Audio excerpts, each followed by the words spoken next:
आतंकी बोल रहा था जो कि मैं जब चाहूं तब कश्मीर को छोड़ा सकता हूं इंडिया से, जब मैं चाहूं तब मैं कश्मीर पे अपना कब्जा जमा सकता हूं। उसी दिन मैंने 4 लाइन लिखा, उस पाकिस्तानियों को 4 लाइन बताया मैं।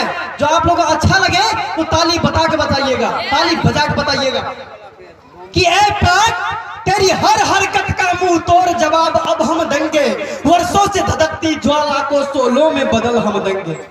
ऐ पाक तेरी हर हरकत का मुंह तोड़ जवाब अब हम देंगे, वर्षों से धधकती ज्वाला को सोलों में बदल हम देंगे।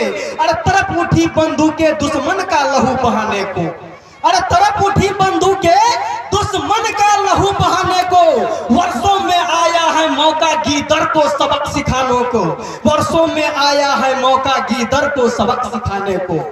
अरे मुझे सौगंध है भारत माँ की, मुझे सौगंध है भारत माँ की, जंगे मैदान में काम ही तमाम कर देंगे। अरे तू क्या कश्मीर छुड़ाएगा बुद्धिल, हम पाकिस्तान के राष्ट्रीय ही तिरंगे का नाम कर देंगे, हम पाकिस्तान के राष्ट्रीय ही तिरंगे का नाम कर देंगे। अब मैं हंसी का माहौल बना रहा हूं मैथिली। पिछला दिन हम दिल्ली गलों, अब तो हमारे चाचा जी रहे छात्र, दिल्ली गलो कहलिए चाचा जी प्रणाम यो, हम चल एलौं। चलो यार हम कहलिए हाँ चल एलौं, हमरा तो बड़ा भूख लगल चाचा जी, खाए तला नहीं किछो।